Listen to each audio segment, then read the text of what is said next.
Hello, what's up mga kabagagnaong? Ay, dili mo ko si Juban.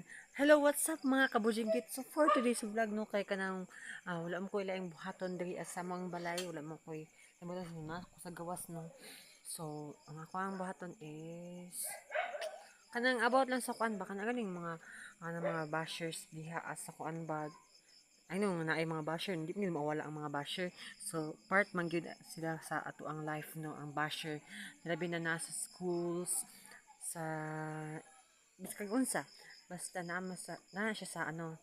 Kana kay sa nag-apply og yung lagi nila nga vlog ako no. Kanang mga kanang mga ano ba nanay mga sakit nga mga storya nga pang ingon nila. So, ang ikasuggest lang din ako sa kanang mag-testing og vlog no. So, padayon lang jud mo. Padayon lang mo kay. Wala man magibuhat nga mali no, wala man gibuhat sa ilahang sayop. Ang ilana is kanang ganing term nga suya-suya. So, ay pagpadalag epekto na kay normal lang na sila. So, kung sa Facebook wala pa lang na sila no, sila ang basher. Basher na sila. So ako no, sanay na ko anak kay permanent man sila. So di na ako matingala.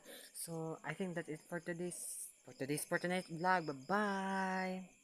Bye-bye.